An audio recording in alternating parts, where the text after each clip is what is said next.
Good morning.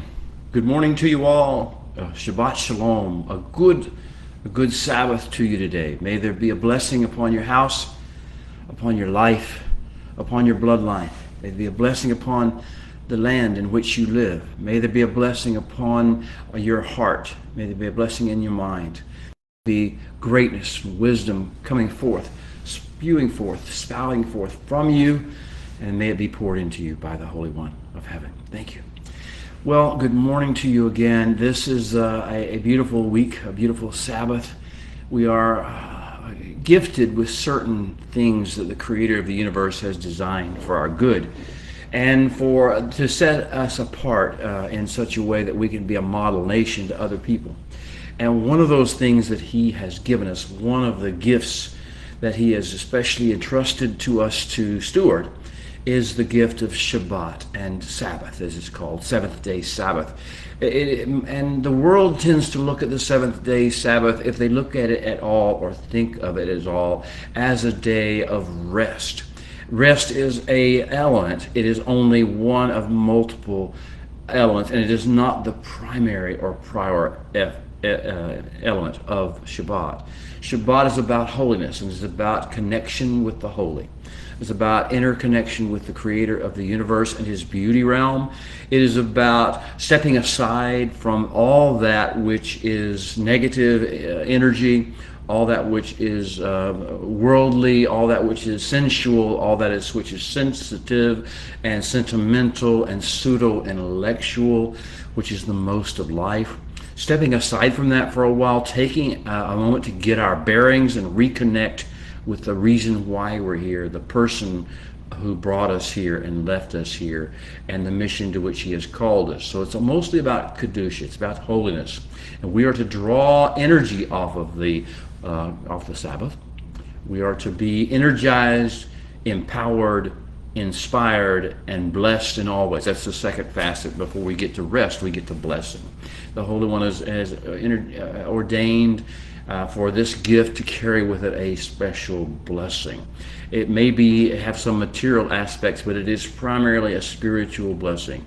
The idea of His rest, more than His rest, His shalom, of His joy, of His very emotional makeup, His confidence, His vision for the world, His perspective on the world and on the past and on the present and on the future and all these things. This is the gift of the Sabbath to us. So when I say Shabbat Shalom to you this morning, I'm more than greeting you. I am speaking to you, blessing you, wishing for you, responding to you to bring forth this state of Shalom. Well, this week we are in the 40th of the subdivisions of Torah. The first 5 books have been divided since probably at least the Babylonian captivity, 600, 700 years before the Messiah's appearance on the earth, and so since that time, every week, every day, and then particularly every Shabbat, there is a reading that comes from the Torah, divided up because it's been divided up into 54 sections. Well, this is the 40th of those 54 sections. It is given a name by virtue of a Hebrew word or a word that's in the text. In this case, it's not a Hebrew word. It's actually a name of a foreigner, Balak, not Bullock, Balak, or Balak. And so this name is going to play a very prominent role in the narrative that we will discuss in the discussions, and then another gentleman, I'll use that term loosely, will be introduced to us, a conflicted individual named Bilam. I believe your English King James Version may call him Balaam, but Bilam, of no nation, of no people, is his name that he's given in the Torah. So Balak is an individual, we'll talk about him, the king of the Moabi people, the Moabites as they're sometimes called. And then Bilam, and he is the prophet of the nations. He is the mega superstar, crowd gathering, attention getting false prophet, basically, as it's going to turn out to be. So this is a new level of study for us, a new level of revelation flow coming from the Creator. He's not given us stories quite like this before. So let's kind of step back into our frame of reference, get back into Torah craft, the idea of studying and learning and meditating upon and drawing inspiration and wisdom and strength from the Torah. Let's see where we are. I call this the Parsha of Sinat Chinam. That's a Hebrew phrase. It is often translated as baseless hatred, but it is more particularly and more accurately translated as rejection of grace, rejection of favor, rejection of mercy, rejection of acceptance. In other words, choosing hatred, choosing to reject other people. Well, this is the Parsha when this comes to the forefront, this idea of Sinat Hinam. And it is also a season of the biblical year, in which we go through every year, we recycle through every year, we relive every year, when we are going to be faced, not only in the Torah script, but also in our lives, with Sinat Hinam, with other people wanting to reject our status in grace, our status in favor with the Creator of the universe, our status in acceptance as Him, our calling. They want to reject that and have hatred toward us. So understand, we have a 3-week period coming up that's actually begun last night.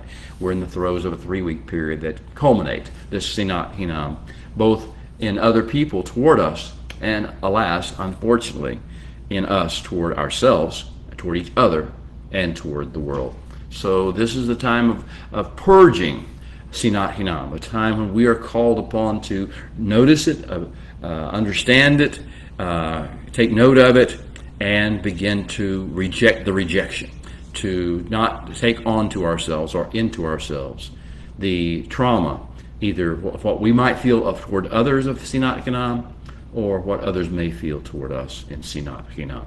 In other words, to reconnect with mercy, to reconnect with grace, to reconnect with favor, to reconnect with long-term vision and hope. That is our lesson, that is our Parsha.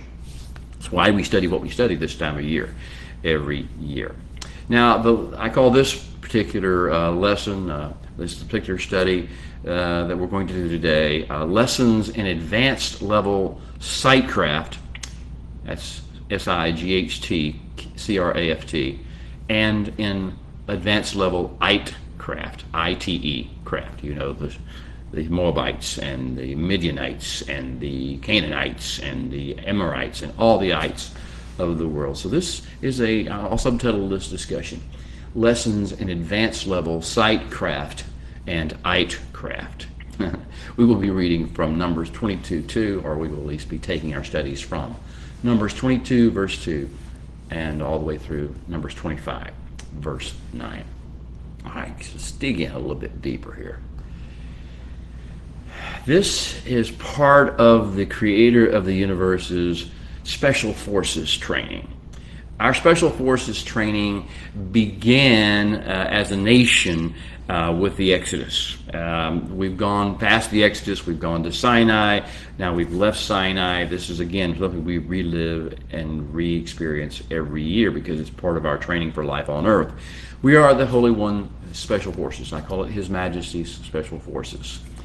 And he is designing us to deal with some of the most incredibly dangerous missions and the most amazingly difficult assignments imaginable. He has these things in mind for us because He has called us and chosen us to the extent we respond. He has called us and chosen us as His ambassadors of light, the ambassadors of His kingdom, the model nation that He desires to demonstrate to the world what it looks like, hopefully, when the heavens touch the earth and the kingdom of heaven and the throne room and the majesty of the Holy One touches humankind. We're His ambassadors of light. He is sending us into the world to serve it. He's not sending us in the world to act like barbarians, nor to act like jihadists that are trying to take over the world for Him, nor as arrogant conquistadors or colonizers of this world, just taking whatever we want because we can. He is not sending us out like bulls in a china shop. He is sending us out as sheep among wolves.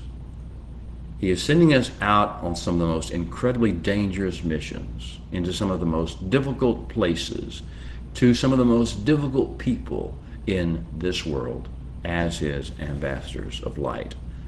That's why many are called, but few are chosen. Now, we are going to need a healthy dose of zeal for and intense loyalty to our King and his kingdom if we're going to survive this mission, much less accomplish it. But we will also need, in addition to a healthy dose of loyalty and zeal, we will also need wisdom and understanding. We're going to need patience, and we're going to need the ability of stamina and endurance, and we're going to need to have tact and self-control. We need to understand how other people work, what factors other people are facing, and how they can and cannot hear us, or how they cannot and cannot perceive what we're really trying to do, and how they will or will not react to us based upon what we have learned from our King. Wherever we go, wherever he sends us, we are to go as kingdom of priests, as bearers of good news, as carriers of blessing. That is our mission, not to correct everybody's mistakes or wrongs, not to tell everybody where they're failing, not to condemn everybody or accuse everybody or threaten everybody with hell. What we are called to be is bearers of good news, a model kingdom. So he has been training us to do that, and that has not been the kind of training that is for sissies. It's not for weaklings. It is not for those who of a weak heart or weak eyes. He has been training us with a strange juxtaposition, as it were, of first of all, miraculous deliverance that came with the Exodus, and also a provision and protection that came with us in the wilderness. He's provided for us. He's protected for us. If we don't get that part of the training, we're going to be missing a great factor. We need to have that as part of our training. The history, the story, the testimony of miraculous deliverance, of provision miraculously, and of protection miraculously. Beyond that, he has taught us sublime throne room protocols, adventures in his chambers, how to be courtiers in the kingdom of heaven. Do you understand? This is an important part. If we're not good, experienced, regular courtiers in his presence, we will make a mess of everything we do when we're connected with these very difficult missions and very challenging people that we face. So we need the testimony of miraculous deliverance and a provision and protection on a day-by-day basis. We need the history, the story, and the refresh remembrance, and the particular involvement of sublime throne room adventure, court of heaven experiences. And we also, the final thing he's working on now is the wilderness endurance training. Not only are we supposed to be very spiritually adept by virtue of the deliverance we've received and the throne room adventures we've had, we are also to have endurance in the physical world. Physical, emotional, spiritual, mental, intellectual endurance against the slime attacks of the world. So the wilderness endurance training that we're receiving is our bridegroom king teaching us his way of making sure that we go on every mission and engage each assigned group of people that we deal with. And we do so wise as serpents and harmless as doves. We are about to actually close the season of wilderness testing, wilderness endurance testing. Our primary assignment during this season of testing, which has gone on since Parsha Behalatka, when we left Sinai, our primary lessons in this, or assignment in this season, has been to learn to take reverent awe, fear of the Holy One in its most pure, beautiful form, and turn that into love of the Holy One, but also love of mankind. This was is our first and foremost assignment. This is job one. Beyond that, we are learning, we've been trained in the wilderness to take gratitude, thankfulness, receipt of forgiveness and mercy from our King. How awesome are those things? To take the gratitude we have for that and let it lead to joy, simcha, a sense of well-being, a sense of wholeness, and a sense of delight in what God is doing, what our Creator is doing, and what He is wanting us to do. So take love and simcha, and love and joy. And then we take also the infusions of holiness, of kedusha energy that He has given to us.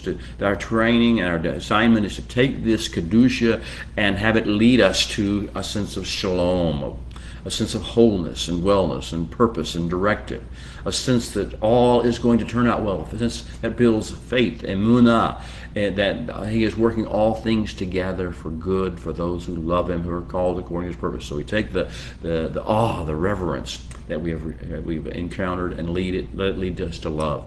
We've taken the gratitude, the joy of being forgiven and restored, and being forgiven much, therefore loving much, and that taking us to this place of joy. Taking the kedusha energy, the holiness infusions we received in the beauty realm, and by our conversations with Him, leading us to shalom.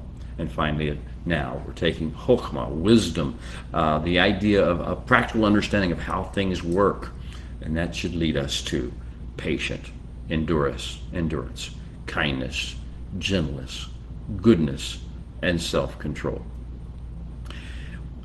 Now, we are going to move on. That's where we are. The Holy One's wilderness training protocols have crossed over, have expressed, what have they done? Well, His wilderness training protocols have shown us that we're not all that in a bag of chips. We got out there in the wilderness, we've been in, and every year we go through this stage of when the summer begins to get hot in the northern hemisphere, the winter begins to set in the southern hemisphere. This time of year, every year, we have certain things about our own weaknesses exposed. This must happen. It is part of the protocols of His wilderness training. What is exposed? First is our ADHD, as it's called today, our attention deficit disorder. We are distractible. We don't have a good attention span. We tend to get attention span issues. We get distracted by all sorts of fleshly, sensual, and pseudo-intellectual and high-sounding rhetoric things. We get distracted. So we have our ADHD issues exposed. Second of all, we get our PTSD issues exposed. And by that I mean, of course, post-traumatic stress disorder is a common phrase that's used by the psychologists. It's not biblical, but the idea is that yes, as we go through life, as we go through struggles and difficulties, and as we go through conflicts with people or traumas that we experience, we do have a residual effect in our soul, our mind, our will, our spirit. And therefore, with PTSD related issues, we have issues of devotion, ability to commit, ability to stay committed, ability not to freak out and run or overreact based upon knee-jerk responses to what goes on. And then, of course, the wilderness training protocols of the King have also been designed to test and expose our exhaustion triggers, what will wear us out.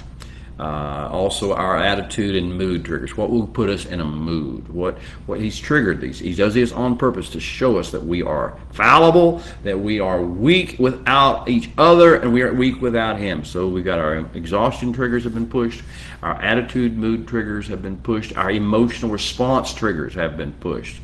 He knows that we need to understand what danger we can cause if we let ourselves get in a mood, if we let exhaustion take over our spirit as well as our body, if we let our emotional response triggers overreact to everything, instead of following wisdom and following joy and following love and following His protocols.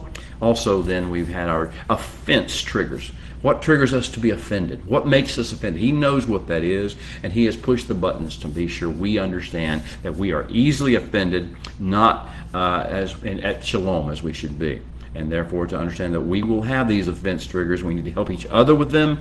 We need to understand other people's offense triggers, and we need to rely and lean upon Him to overcome those offense triggers. And then there's finally, maybe not finally, but at least the last thing I've listed on my little page here is arrogance triggers. He knows that certain things make us proud, make us feel more highly about ourselves than we ought, feel more smug, more self-righteous than we should. So he knows that there are certain things that'll happen in this world that'll make us feel fat, dumb, and happy, and just blame everybody else and think everybody else is less than us. Arrogance triggers, I call them, and he has brought those to bear. So indeed, he has shown us that we are not all that and a bag of chips. Yes, we're called. Yes, we're chosen. Oh, if we'll stay steady, we're chosen. But we're not all that in a bag of chips on our own. We need each other desperately. We cannot do this as lone rangers. We need not only each other, but we need him. Even collectively, when we act collectively in unity, we still need to lean upon him. We need his Kedusha infusions. We need his Shalom infusions. We need to be restored. And that's why he has given us, among other things, Torah craft, learning to study and meditate on and focus on the Torah portion of the week, and also Shabbat craft, learning how to step aside from the world's challenges and our own emotional exhaustion, attitude, offense, and arrogance triggers, and our ADHD, PTSD related issues, and begin to just recenter upon him. That's Shabbat craft. Well, there is no room in the mission he has called us to for 1 ounce of pride. We must not be arrogant. We must be humble. Now, we can't make humility happen. All we can do is rid ourselves of the opposite of it. As much as we can divest ourselves of pride and arrogance and self-righteousness. The Holy One knows that we can be trained to overcome our flaws and our wounds.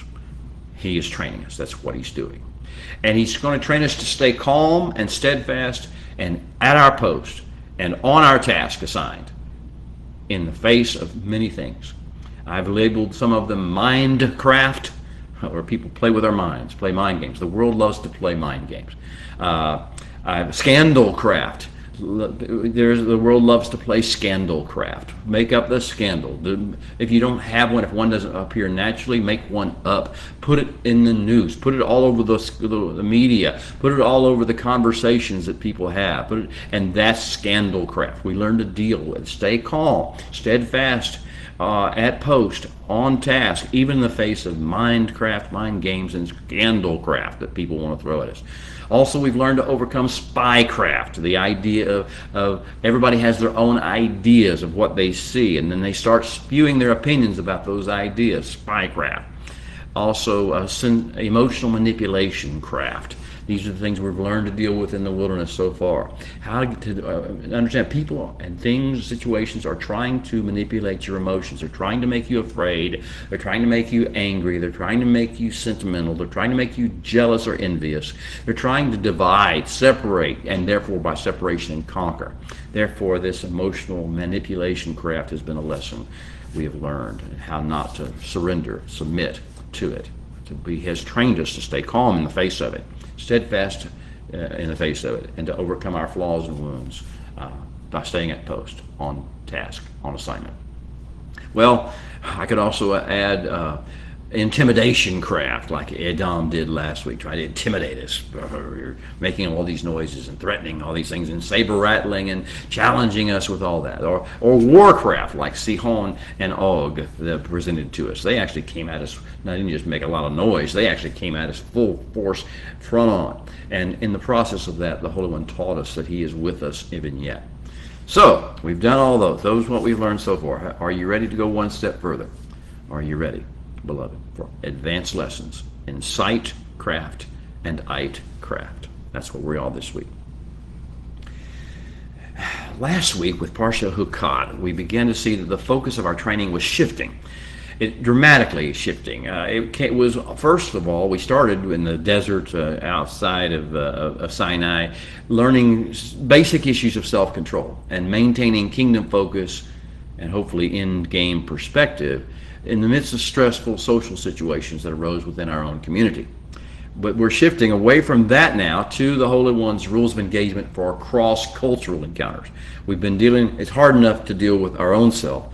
It's even harder to deal, obviously, in the flesh with the community that we're part of. But boy, is it ever difficult and challenging to deal with other cultures, other ethnicities, other nations, other mindsets. He is preparing us, our King that is preparing us to be relevant on a bigger world stage. And so that means we have to interact with other cultures. He is choreographing, therefore, encounters that we will have with prototypical pathologies that other nations are under. Since the Tower of Babel, when he divided the nations, the Holy One has set in place a plan to have every nation develop its own combination of strengths and weaknesses.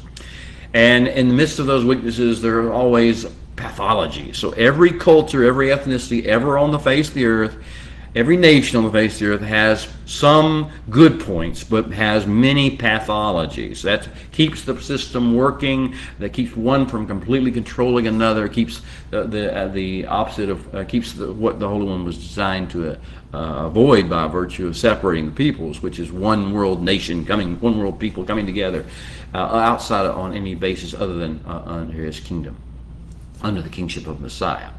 So we're facing prototypical pathologies of the nations. That's what we learned last week. We face the arrogant, materialistic Edomites, the folks of Edom. These folks, and you'll see this in the world, some folks just can't get over their own material interests, their own greedy economic interests. They see things with them, it's mine attitude. And then we faced the opportunists of the Aradites. The king of Arad and his raiders came. They were human traffickers. They found the weak and the sick and the ones on the outskirts, the discontent, and they began to take them captive.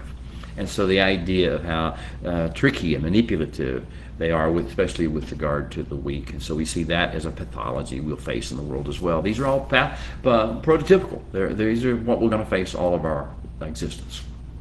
And then finally, we face just the plain bloodthirsty, violent, fire-breathing Amorites. These guys just want to fight. They don't think about anything. They're just brawlers. They are the barbarians, and so they attacked us.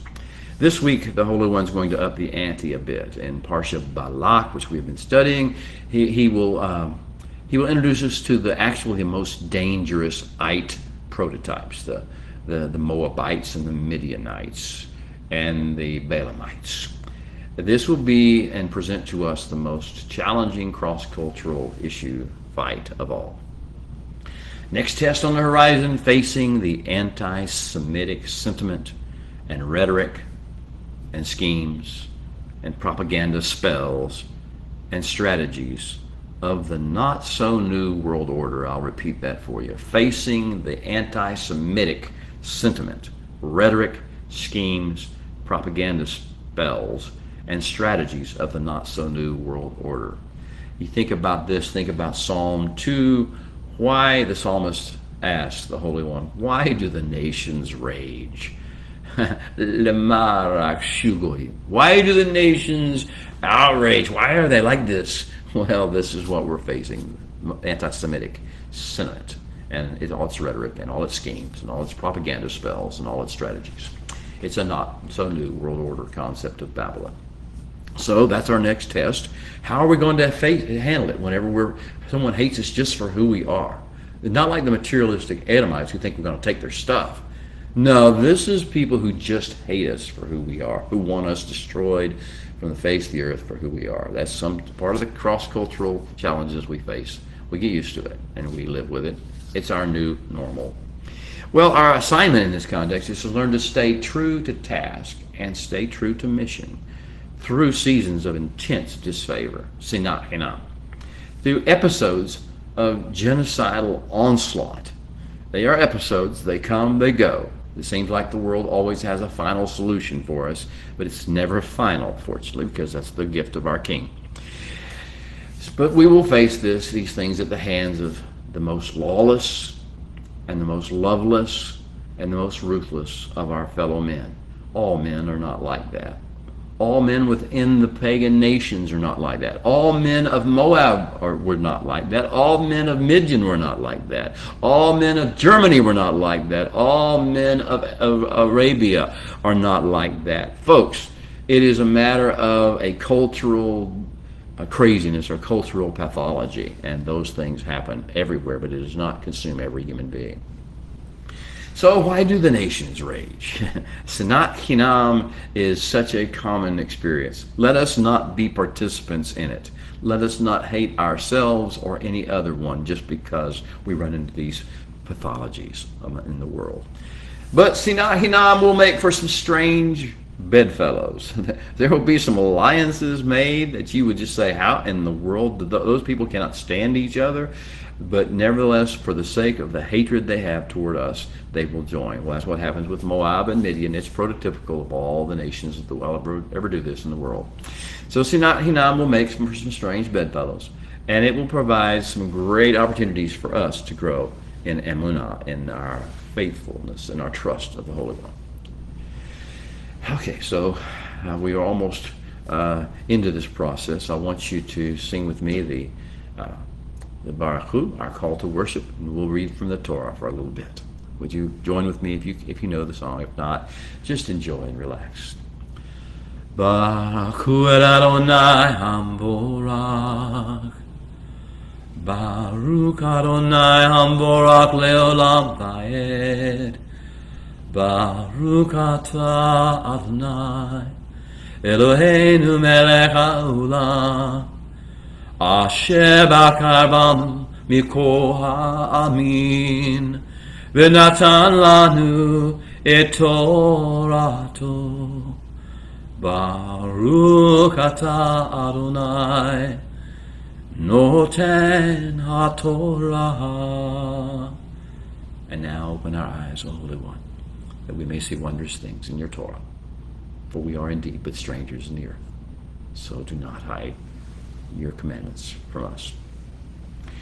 At the end of last week's Parsha, toward the last verse of Numbers, chapter 22, 1, verse 22, 1, the first verse of the chapter, the Holy One had this recorded for us. Vayisu b'nei Israel, and then b'nei Israel moved on, lifted up, moved on. Vayachnu ba'aravat Moab, and we camped on the plain of Moab. Me'ever leYordan Jericho, across the Jordan from Jericho. So, here we are at a new location. As a matter of fact, we'll be at this location for a long time. This will be, eventually, will turn into our second Sinai, so to speak. We're going to have the second giving of the Torah, as it's called sometimes, with the book of Deuteronomy. That's a few days ahead. That's a few weeks beyond. That's where this is going to be. We're going to be here for a long time until we actually leave and depart across the Jordan Rift Valley and toward our destiny under Yehoshua. But what kind of reception should we expect from the people in this new venue, in this new time? How and through what lens are they going to see us? Will they choose to see us? This is part of the learning the pathologies of the ites, learning that they don't see us the way we really are. Then again, do we really see them the way they really are either? So the questions on the table are, will we find favor and grace in the eyes of the people in this new time, in this new place? Or will we instead find disfavor? And will we experience Sinat Hinam? Will they not accept for us the favor and grace the Holy One has ordained for us? Will they choose instead that we be annihilated, destroyed? And here comes the opening lines now of Parsha Balak, the Parsha that we'll talk about, from Numbers chapter 25, verses 2 and 3. The Hebrew text reads as follows: Vayare Balak ben Zippor. And then Balak, the son of Zippor, saw. We're going to talk a lot about the sight. This is the advanced levels of sightcraft. Then Balak, the son of Zippor, saw. And here's what he saw. Hebrew starts out. Et kol asher b'nei Israel le'emori. All that the Israelites, all that the Hebrews had brought to bear relating to the Amorites, Sihon, Og, the destroyers, the ones who had come to destroy us. These were actually the people who were colonizing and oppressing the Moabites. And so these are much stronger people than the Moabites. And now here's Moab, Balak, the son of Zippor, looking at us and coming up with a conclusion as to what he thinks we're here, there for, and how he wants to feel about us, because we just destroyed the people who were oppressing him. And it goes on. Vayagar Moab milfnei ha'am me'od. And Moab was unsettled in the face of the vast number of people. Kiravhu, because they were many. V'achatz Moab, mirfanei b'nei Israel. And Moab loathed, indulged hatred toward the faces of B'nai Israel. This is what they chose to see. This is how they chose to react to us. And there will be consequences. There will be strategies that unfold. We'll get to that in a little bit. As a matter of fact, we'll do it now. So Moab said to the elders of Midian, here's the first of the strange bedfellow combinations. The Moabites and the Midianites are neighbors, but they don't get along. The Midianites are divisive people. They cause division. They sow division wherever they go. They always are very negative in their approach, and they tend to be hard to live with. The elders of Midian and are the ones that are called on by Moab. It's when Moab begins to loathe the children of Israel. And so they call upon the elders of Midian, the Moabites do, and they say, now this community, this kahal, the called out group that we see before us, will take everything around us, just like an ox takes the grass of the field. They'll lick it up. They'll consume it. This is their opinion of what we're there for and who we are, that we're takers. I hope you don't give them any reason. You know, we in our lifetime, in our communities, do not give other people's a real reason to believe that. But many will believe it anyway, that we're takers instead of givers. We're here to give blessing. We're here to give good news. We're here to give hope and life and model for them what the kingdoms look like. But most people look at us instead like we're going to take everything that's precious to them. And to some degree, considering what's precious to them. If we come and they follow us, if they fall in line with us, they will give those things up voluntarily. Well, let's go on with the text. And Balak, the son of Zippor, was king, or warlord would be another way to put it, but he was king or warlord of the Moabites at that time. So we have Balak being the representative of the Moabites. And he sent messengers to Bilaam. Here's the introduction for this character, the new character. Of his name means of no nation, of no people. He is unique, but yet he is he's a false prophet.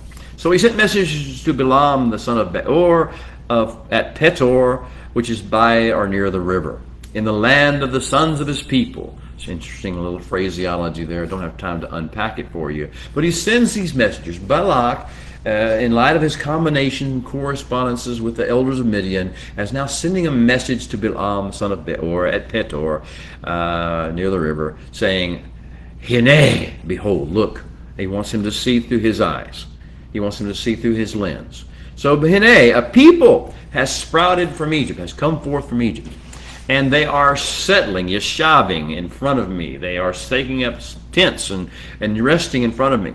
And therefore now, please come now and curse this people for me. Come curse. This is his message, not to bless my people, to strengthen my people. All he wants from Bilam, all the conspiracy between the elders of Midian and the Moabites is for Israel to be cursed, for there to be sinahinam poured out. They want no mercy, no grace for them. Please come now, curse this for me, curse this nation for me. So, what did Balak see, and why did he see what he saw? It says he saw the things that the Bnei Israel had accomplished, had done in regard to the Amorites. That's a fascinating thing, because actually it was going to inure to Moab's benefit, because the Moabites had been browbeaten, oppressed by this invading force of the Amorites that had come across and colonized them from the land of Canaan across the Jordan River Valley. So they were being set free, but they didn't see it that way. Balak chose not to see it that way. And so that's the way the world sometimes is. There are people who have their own paranoias, their own pathologies, and their own PTSD and ADHD issues, and their own wounds and scars, and their own agendas, and therefore when they look at you, they don't see who you really are and why you're really here, and how you are really there for their good. They don't see that. They only see what you might possibly take away from them. And they hate you for it. It says Moab was unsettled. There was an emotional trauma going on. There was an unsettling going on. Moab. They were caught up in it. To become foreigners in their own land. They felt that way. And then it says that Vayachatz Moab, the third verb, Vayachatz, they loathed. They began to loathe Israel. They began to indulge Sinat Hinam, the baseless hatred, as it's sometimes called, but as we said, the rejection that we would be entitled or offered by God any favor or grace. So, here's Balak. We are going to face him. He is the prototype of the anti-Messiah. And so that's why he's given to us in this particular syndrome. Before we find our second Sinai, we have our second experience of divine encounters and things that are happening at the book of Deuteronomy. In the book of Deuteronomy, the wisdom's going to be poured out. We're going to have to face what it's going to be like to deal with the occult and with the idolatry and the the top sensuality of the peoples, of the nations that we'll deal with. Again, this is not universal. Everyone has a choice as to how they will view us, how they will receive us. As the Holy One said to Avram, you're like a plumb line. Those who bless you will be blessed. There will be people who bless us.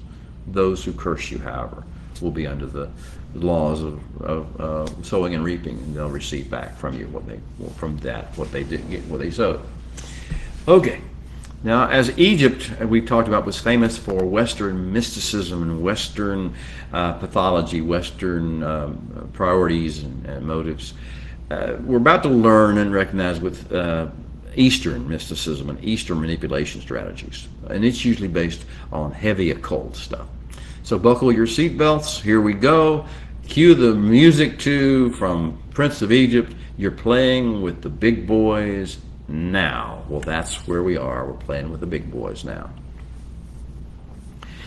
The major themes of this parsha are going to be that all of prophetic history, revolves around the reaction of the nations and of every individual within the nations to the presence of us, to the presence of the covenant people.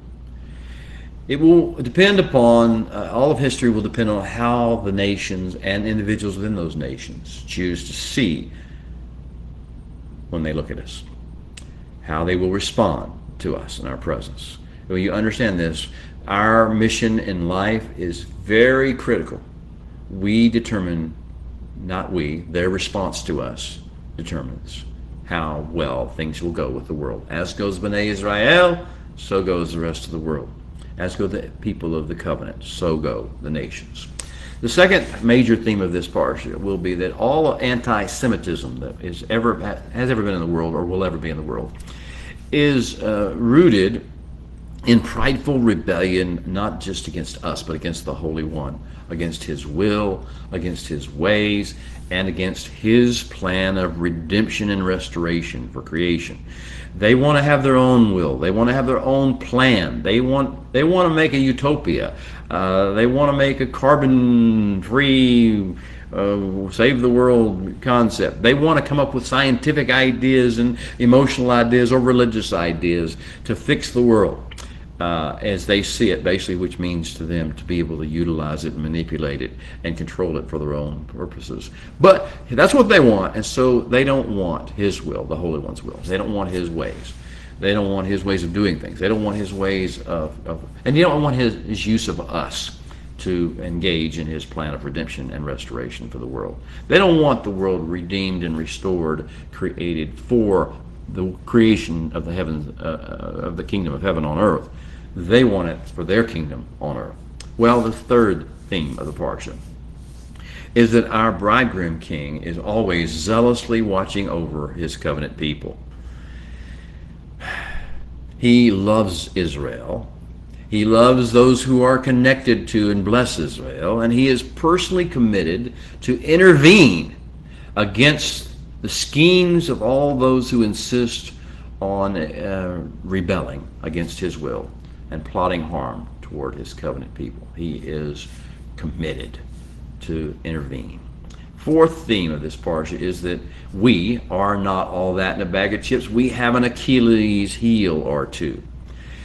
And the Holy One knows that and is going to actually use those Achilles heels to help us to stay humble, to help us to stay on task, because we will need each other, to stay in community, because we will need one another and we will need Him.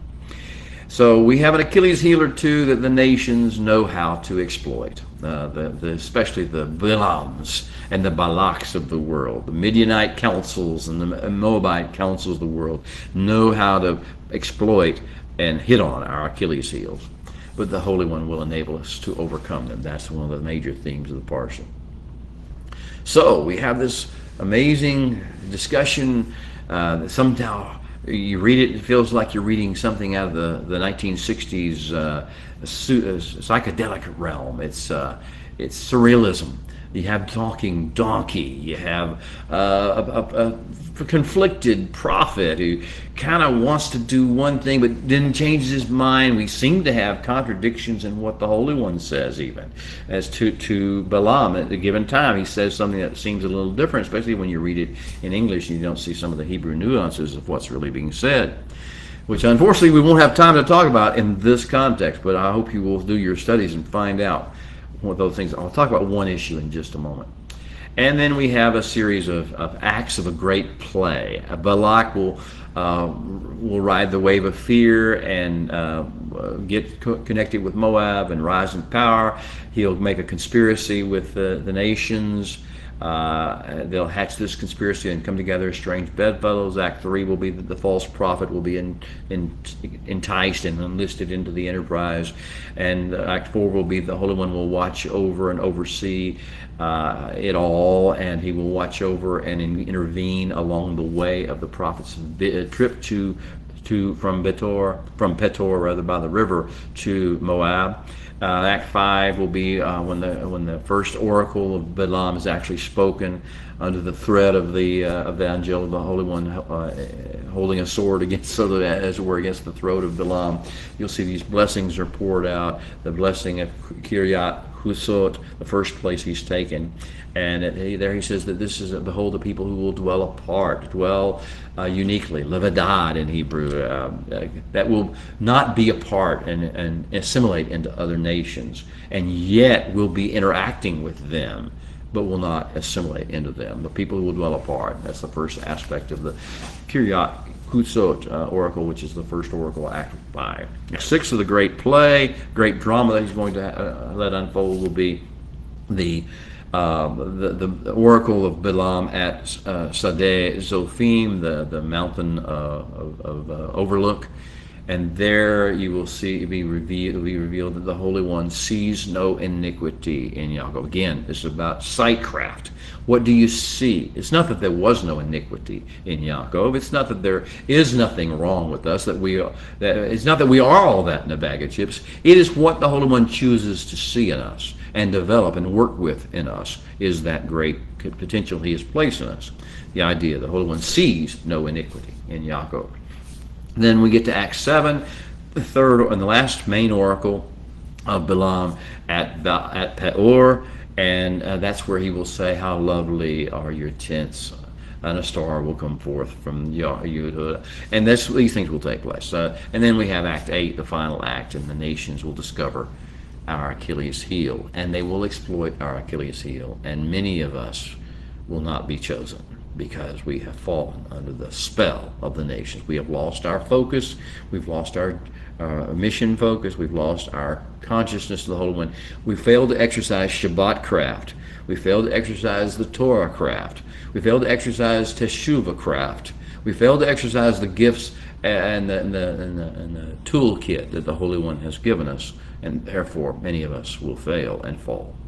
And that will be part of the story of the wilderness training. It will be basically one of the concluding elements of the wilderness training protocols of our King. Instead, I wanted to talk to you about one thing, one aspect of what the seeming contradictions of what the Holy One said to Balaam. as Balaam was considering whether he should go with the messengers of Balak and go on this crazy mission where he was proclaiming and being told and believing that those people that I bless are blessed and those people that I curse are cursed. He is misunderstanding an important factor. It is not who he blesses that are blessed. It is who the Holy One blesses who are blessed. It is not who you bless that are blessed. It is who the Holy One blesses that are blessed. It is not who you curse that are cursed. It is those who the Holy One curses that are cursed. So he has a false idea at the very beginning. Well, second thing, the most important thing is that you will find little nuanced Hebrew changes in the way the wording takes place over the course of the discussion. At first, the question that Balaam had was if he should go with, and we see this just one word with in Hebrew, in English. The English translation just uses with. Shall I go with them? And then the Holy One, but there's two Hebrew words, and that's the key of the nuance here. There's two Hebrew words for with them, or two Hebrew phrases for with them. The first Hebrew phrase with them is imam. And if you understand iman, Emanu, if you understand Emmanuel, the idea of God with us is the way it's often translated. But this is a special kind of with us. Aleph Mem. And this idea of we're flowing together in perfect unity. We're flowing, God is with us, not separate from us and with us, but he's with us flowing together in perfect unity. We are like one. We are becoming one in all facets of our relationship, all facets of our activities, our thoughts, our mind, our emotions.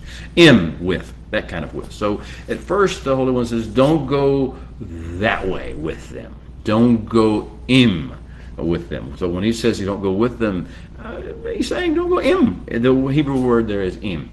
But there is another time when he says go with them, but this is itam, and this is aleph tav, and then the ending, the them suffix. Go with them, and this etam means to go in the same company, but not as a unity, not in agreement with them, not coming into a full unity of any variety with them, of thought, of approach, of emotional reaction. You're being in the same company, but you're not with them in the Hebrew sense of em. Well, I hope that will be a good, as you look at your life and you look at the peoples and situations that you are going to be called to encounter, prototypical and real situations that you have to face and people that you have to deal with that have these different pathologies in them.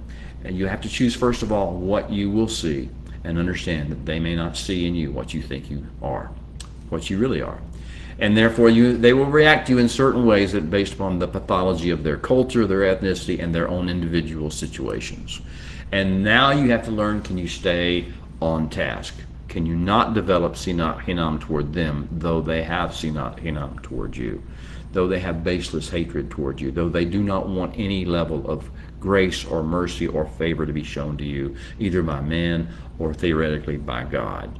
Though, can you still want that for them, that they would receive mercy, that they would receive favor, that they would receive acceptance, that they would receive healing for their pathologies? Well, beloved, it's time to go for now. Blessings to you. May your day be wonderful. If you have a chance, drop a note. Let me know who you are, where you're watching from, and any comments or questions that you may have, or prayer requests for that matter. Our condolences, our prayers go out for the beloved friends we have at Or Chaim in Denver area. Their place was burned down, or burned not to the ground, but burned significantly.